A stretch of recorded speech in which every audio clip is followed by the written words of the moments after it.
Retro Gaming Mania!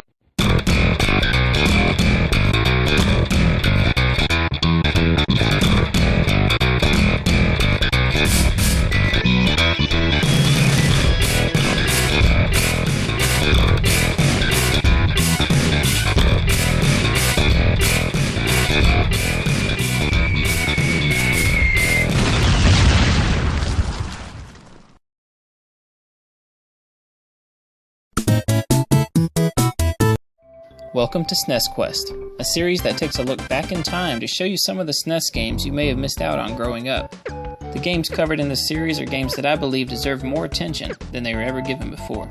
So sit back, relax, and join me on Snes Quest as we look at games once forgotten that may deserve a second chance. In this episode of Snes Quest, we take a look at a game called Smart Ball. Released in March of 1992 by Sony ImageSoft, Smart Ball is a side-scrolling action-adventure game where players take control of a little blob-looking character named Jerry. Players must guide Jerry as he travels through different levels in his attempt to get his body back. The North American version of Smart Ball, which is the version we're talking about now, has no storyline that can be found on the game. According to some research I've done, Sony removed the entire story from this game for some unknown reason. But thanks to an English translation of the Japanese version of Smart Ball, we now have a story for this unique SNES game.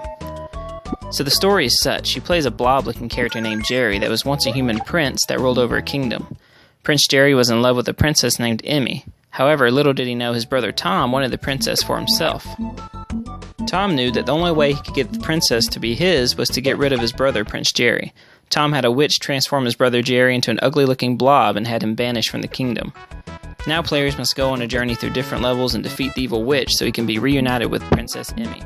The game has a pretty generic story, so I'm not sure why Sony chose to remove it from the US version. Alright, enough about the story, let's take a look at the gameplay. The game really doesn't do anything amazing, but it does have a few gameplay elements that are different enough to make it stand out from games like Mario and your other typical platformers.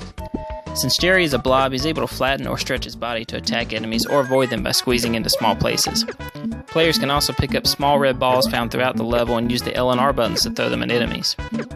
Jerry can only hold 9 balls at a time, and if you try to pick up the 10th ball, then guess what? The counter resets to 0, so be careful with how many balls you pick up, no pun intended. As well as being able to stretch and flatten himself, Jerry can also stick to the walls and ceilings in most levels. This feature gives players the ability to go about the levels a little differently than you normally would in other platformers. Much like Donkey Kong, players have the option of collecting letters throughout each level. If a player manages to collect all the letters which spell out Jerry, then players are treated to 2 extra lives. There are 16 levels total, and finding all of these letters on each level can be pretty difficult sometimes.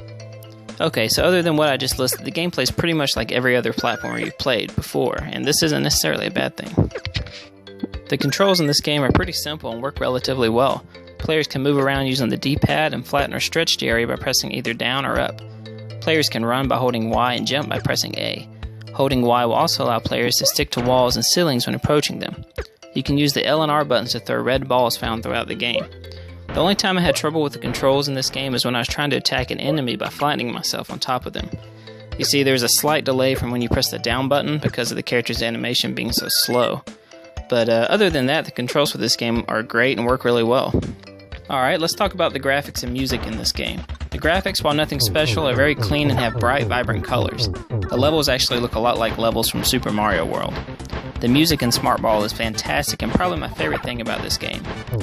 The music is composed by Hirohiko Fukudas, and he does an amazing job with creating different moves depending on what levels you're on. Just listen to this music for a moment.